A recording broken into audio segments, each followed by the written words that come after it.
Well, I'm on the farm today. It's a beautiful day, and right breezy. Even though the flags are still, they've been blowing, and 82.6 degrees in the shade, 32% humidity. Huge black snake. Well, actually, it's a hose. It's really dry here, and the creek kind of reflects it. You see the rocks over there, and down in here and back over here. We need some rain bad. Our fields are starting to get a little crispy.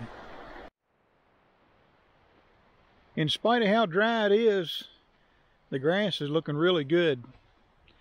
Our hay fields are looking great. So I got to take my Honda CR-V over to the barn. I'm going to do an oil change on it. And while it's cooling down, I think we're going to take the Model 50 over the hill and see what we can get into. No trespassing, and we mean it.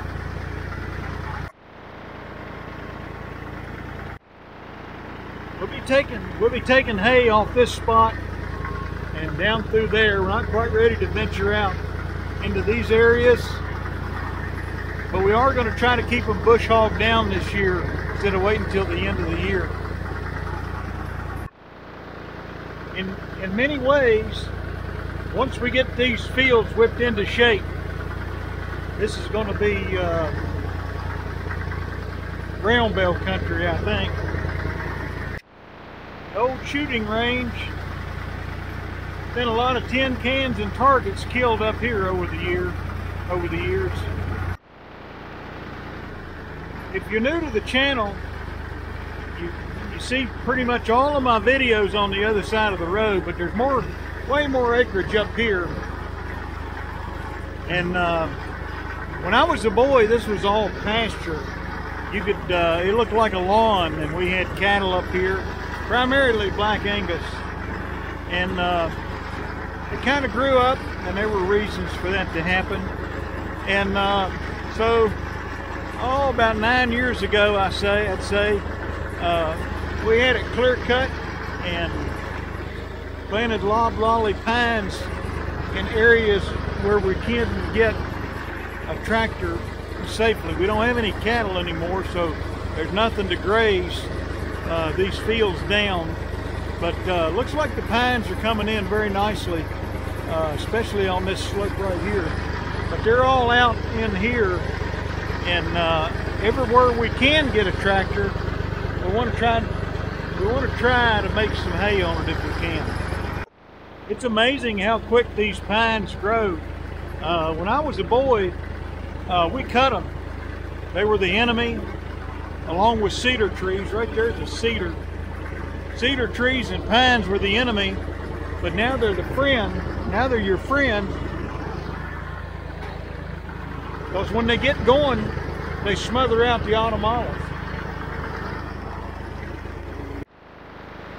So like I say, we keep things mowed down since they clear cut this, and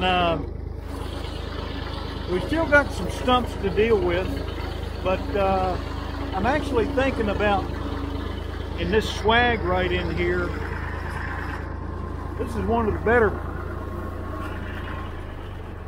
the better areas that we have reclaimed, and kind of goes out and then goes down like that. And where my barn is at is kind of in that general direction. But I'm thinking about in this swag here, even this spring, of planting some teff grass. I got some work to do, but I'm thinking about it.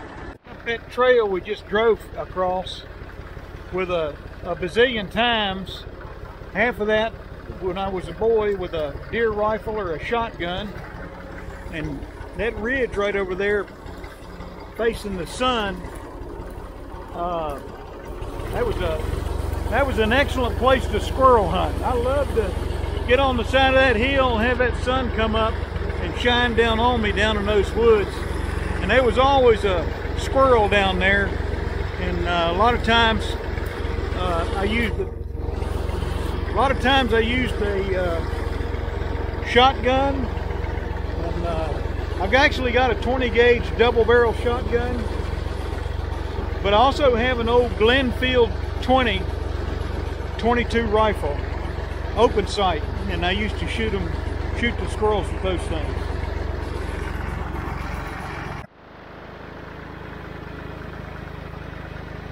So when I talk about and ask questions about a 15-foot batwing for my Massey 1105, this is what I got in mind. Right down there is one of my hay fields. We'll ride by that here in just a little bit.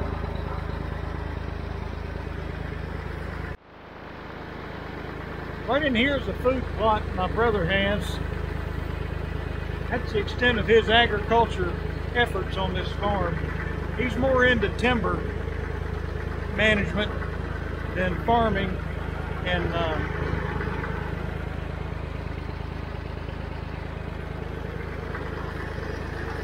I'll ride up in the woods just a little bit.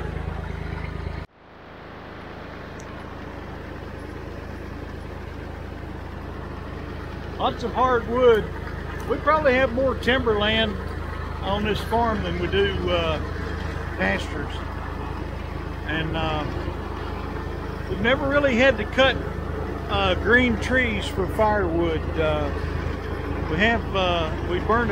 Our family has burned a considerable amount of firewood over the years, and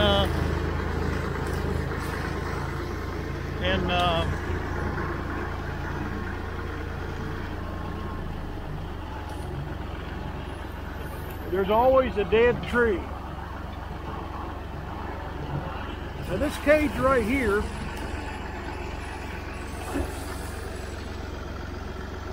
I'm 99.9% sure. So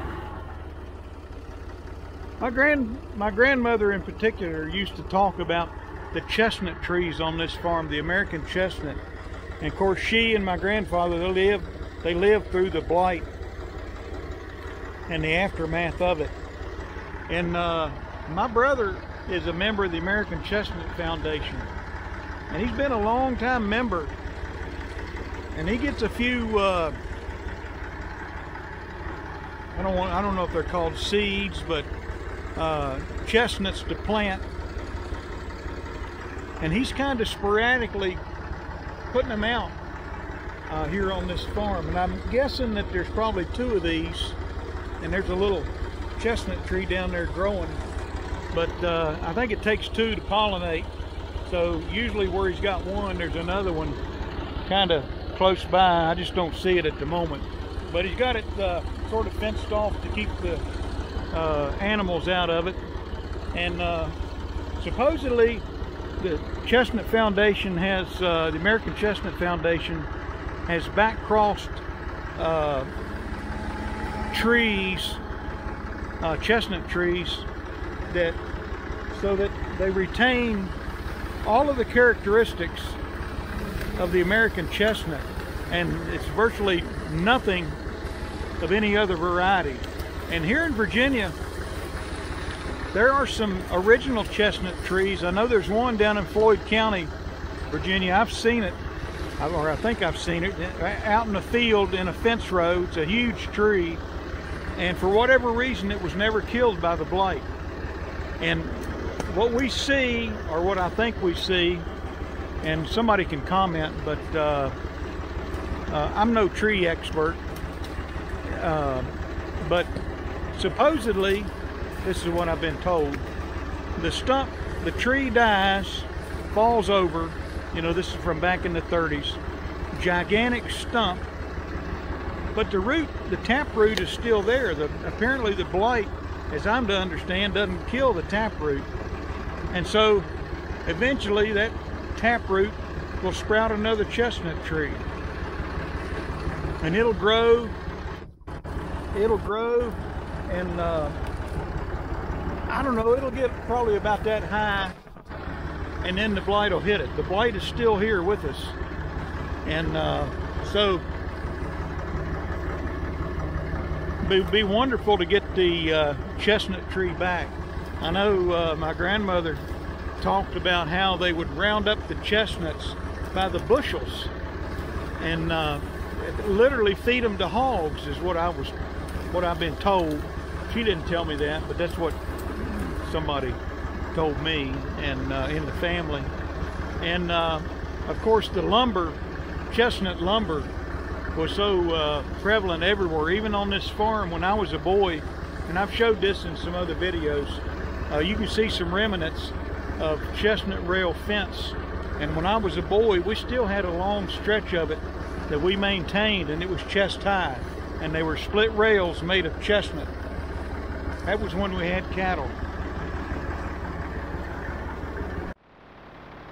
Here's the view coming out of the woods, and we're going to mosey.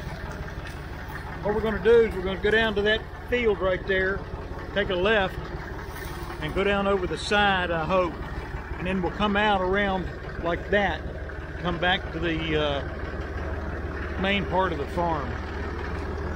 So again, you know, to the extent possible, we'd like to put a tractor and a round baler on this one of these days. But you know, a 15-foot back wing would certainly be nice to keep that under control. And the trees that were in here that were clear cut were pines. I talked about pines and cedars. For the most part, that's what they were. There's an occasional hardwood tree that is, you know, had grown in, but like I mentioned, everything you can see on this hill except for the hardwood trees, when I was a boy, you know, it looked like that field down there. Probably wasn't as tall because the cattle kept it mowed off pretty good.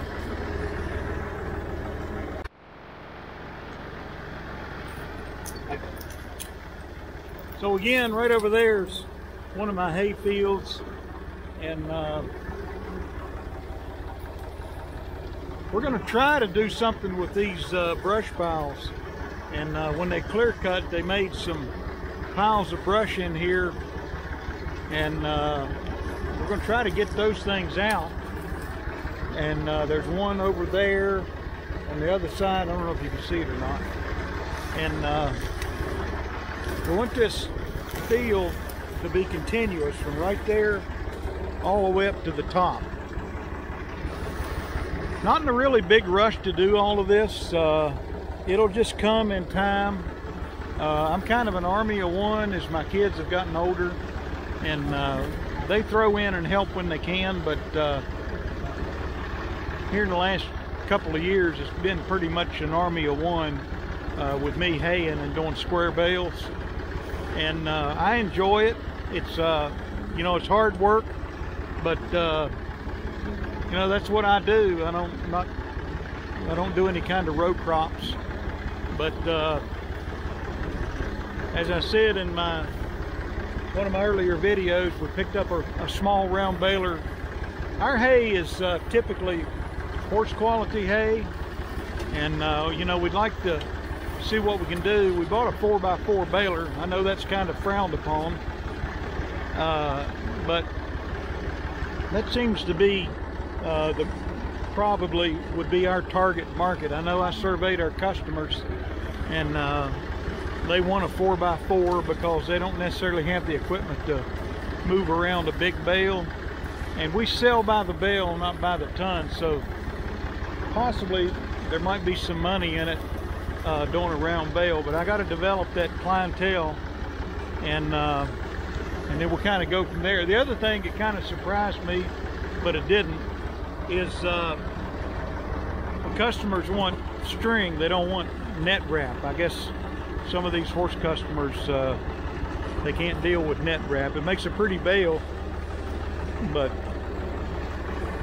our baler's an old John Deere 335 4x4, and we have yet to use it. Be doing some testing on it this year. I don't know if we'll make a round bale to sell, but here's another patch of hardwoods. Seemed like it was always a grouse that would fly out of some of these woods when I was a boy. There's still a few grouse in here, and when you get down along that fence road, occasionally I'd jump a covey of quail, but that's been a long time ago. So where those autumn olives are, going up through there and down here, there's a ditch that runs. It's really an erosion ditch, probably from my great-grandfather's day. And if I hadn't mentioned it and you're new to the channel, my kids are 5th generation on this farm. And so my great-grandfather used to plow these fields, and he did it with a single bottom horse-drawn plow. And occasionally we'll find a plow tip that's broke laying around, and they're always Oliver. So apparently he used an Oliver plow, I guess. This will be a hay field too. So as I kind of come around, the field goes up that way. We got to get in here with the bush hog and knock those autumn olives down right over there. And this is another game plot right here. But my intent is to make hay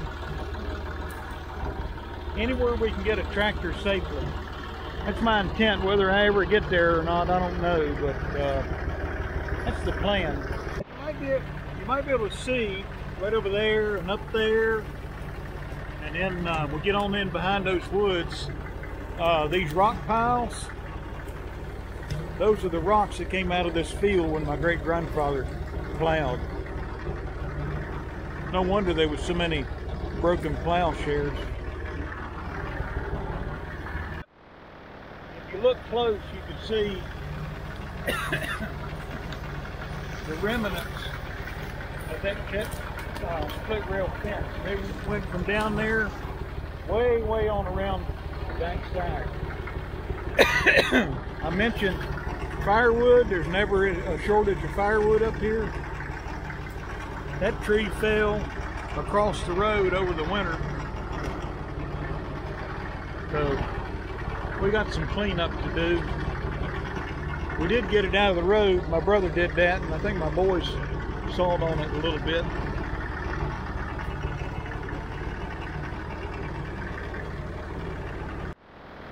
It's a little hard to see, but you can see the remnants of woven wire fence that my dad and one of his brothers built. I was a boy. I think those posts were driven into the ground by a Schaefer post driver. I don't think they dug holes for those. And they're locust posts, and we used to get those, cut those locust posts green, and we'd take a heel of an axe in the spring and knock the bark off of them. And if they were big enough, we'd take wedges and split them.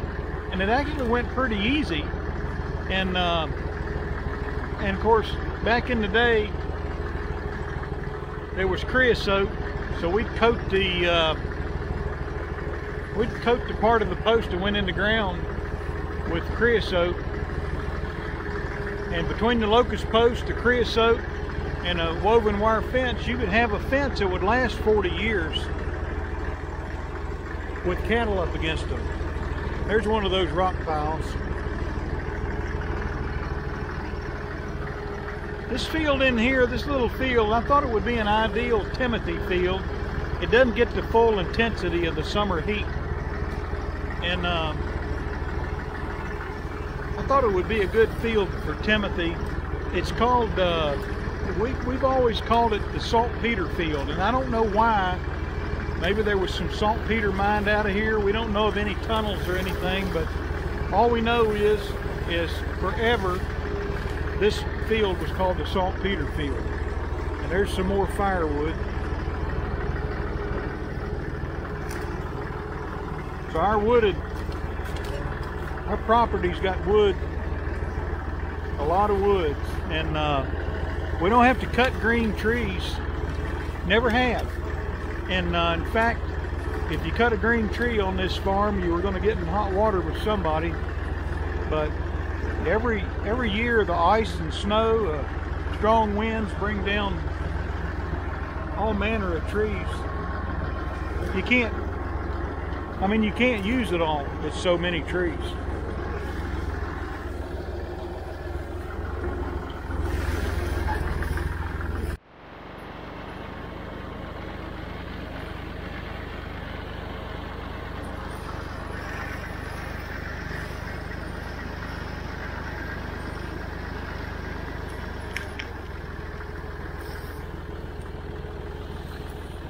Right over in there, we used to pitch a tent and camp.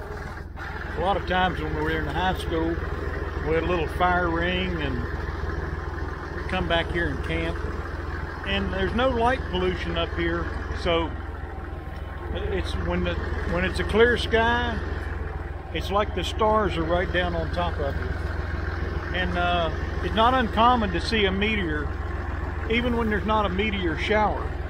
You just look up and you see something go whoop.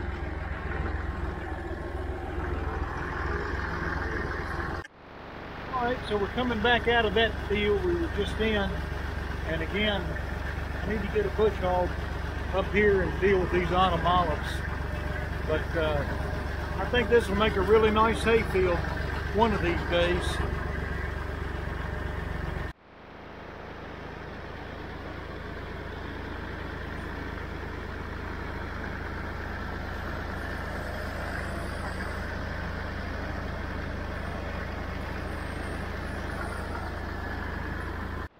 One of the nice things about the old Massey Ferguson 50, and this is a 1962 model, is it's got these footrests down here.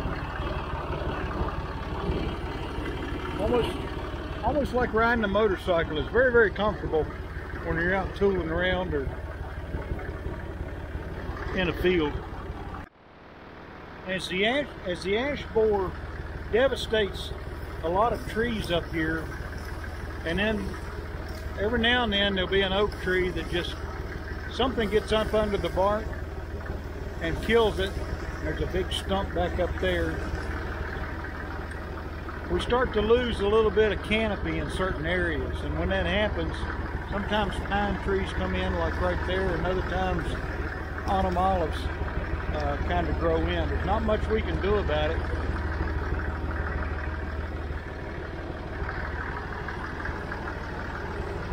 This was a great place to squirrel hunt too, and just a small patch of woods. I'm not sure why my great-grandfather left this like it was, but it's been here as long as I can remember. Always a grouse down in here. You come up in the morning, and you know, we used to have beagles. We used to run beagles on this farm. And so you get up here on a cold Saturday morning all frosted up trying to chase some rabbits, but there was always seemed like down in here there was always a grouse, and every now and then there'd be a covey of quail, but there are no quail, and the grouse are few and far between. I'd sure like to see them come back, especially the quail. More loblolly pines. That's where we just been. And back there's another rock pile.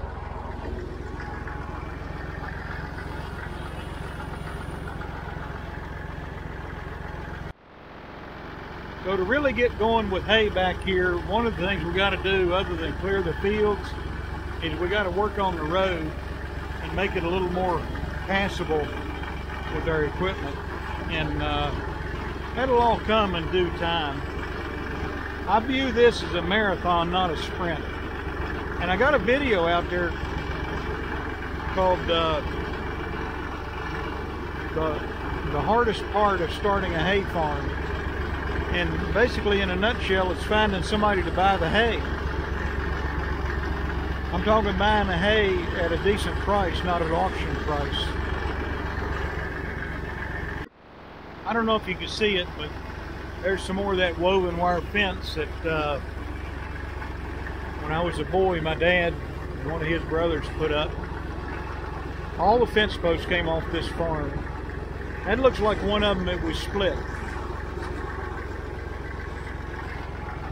And you know, people ask me, why don't you just fence it off again and put cattle in here again? But I'm getting too old to be chasing cattle, and my day job is an hour and a half one way from this farm. And so the nice thing about haying is we can walk away and leave it for weeks and months at a time, you know, and it just works out really good. We still kind of get dirt under our fingernails. A lot of hard work when it's time to do the haying, but I'm really not interested in coming out here, getting out of bed and talking to a state trooper at 2 o'clock in the morning about a cow that's out in the road, and then having to chase it down. And you know, then a lot of times what would happen is you couldn't find a hole where they got out. Then you turn around and they done got out again. It's funny how that works. So when we drive out along the road like we just done, we come all the way back around to kind of where we started. And the original path we took was going up the side of that field right there to get all the way up on top.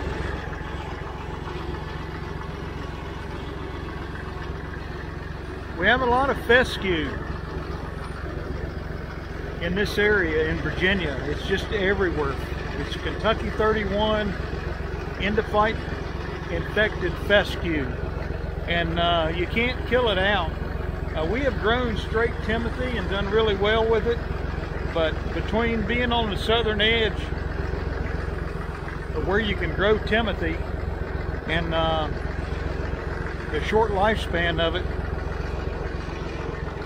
you know, the fescues all along the edge of the fence rows, there's a legacy seed bed. It's really hard not to have fescue, and not just this farm but other farms. And probably the greatest reason that fields like this did not erode was fescue, and I think it forms a dense sod and holds the ground really, really well. I mean, there's a lot not to like about it, particularly if you're grazing cattle.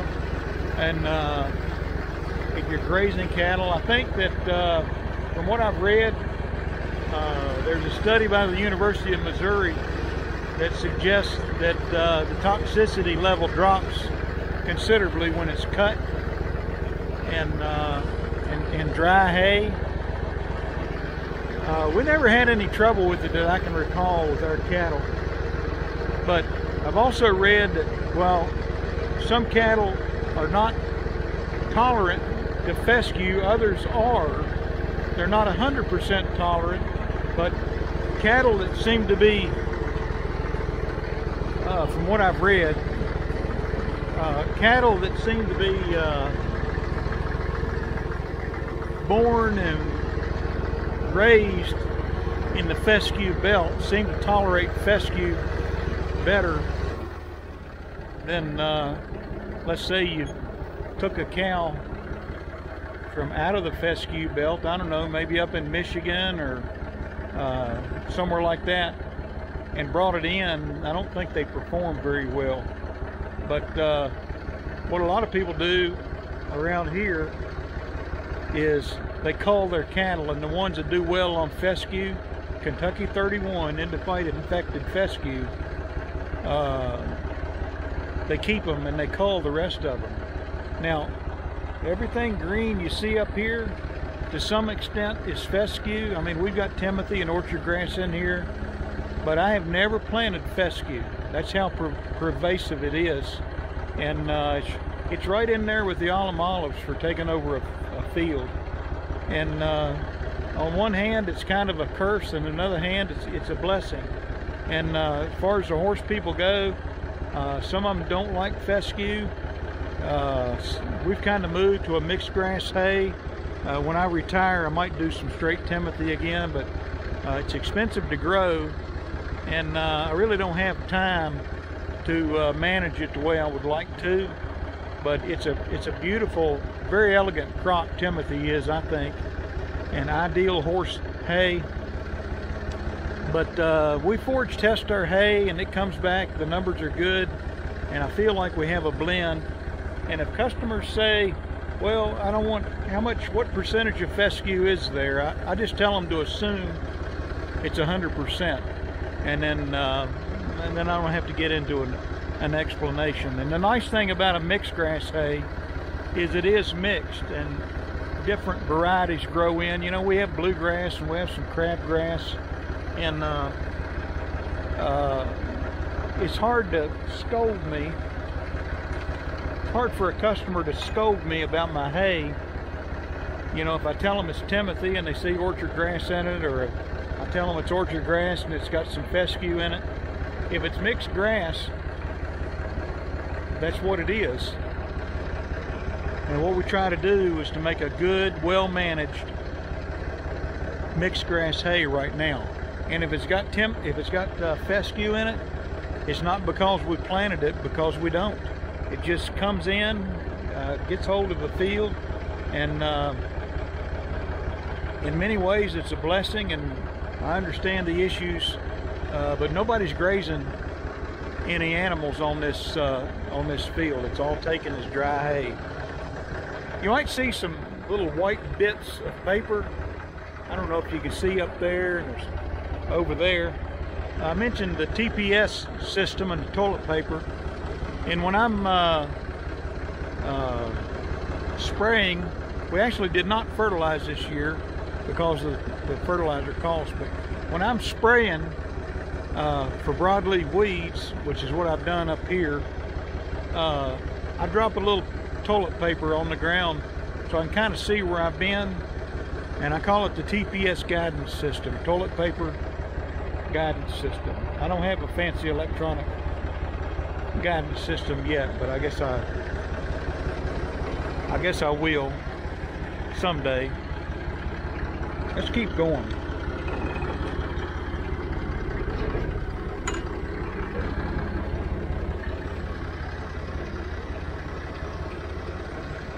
It was 82 degrees when I started. I'm not sure what it is now, but it's cooled down considerably.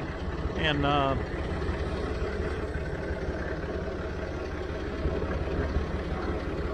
the power companies cut us a road up through there, and they're pulling new line on this power line. And what it is, you lose power up here all the time, and a lot of times it's to a squirrel that gets between the he gets himself onto a fuse and blows the fuse off the side of the pole. And I think to myself, they made it through the winter, they made it through the summer, they dodged the hawks and the coyotes and everything else, and then to get themselves on a hot electrical line and get fried, or they get out there in the middle of the road and get smashed. But they're re-wickering the power so that they can send power in two different directions. So if it goes out, they can switch for the power to go in a different direction and have it a little more reliable. But power has always been on and off up here, just by nature of the terrain that the power lines go through, and the squirrels, and getting on a pole, things like that.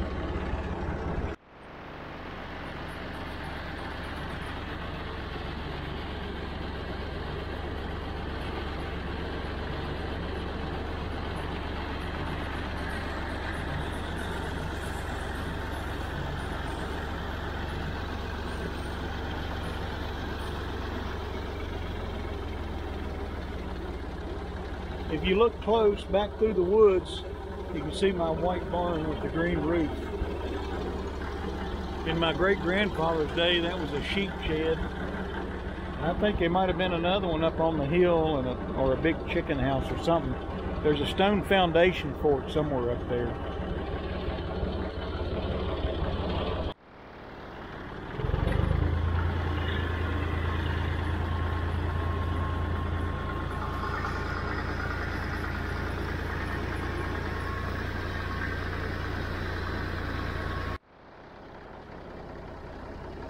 Alright, so we're kind of back, and I'm going to wrap the video up here. I've got an oil change to do on my Honda CR-V, and I need to put this tractor away. But I thought I'd like to get out and just kind of ride back over the hill, see what was going on, kind of take you along for the ride. I've got some other videos that kind of show some similar things, but maybe I've given them some detail, some additional detail today. And just a beautiful day on the farm. I'm putting in a lot of time. I don't know that I'm getting a lot of work done, and hope you enjoyed the video. Kind of lengthy, but feel free to comment, subscribe, and if we get rain tomorrow like they forecast with the sun we've had, this grass is going to jump. And we'll talk to you later.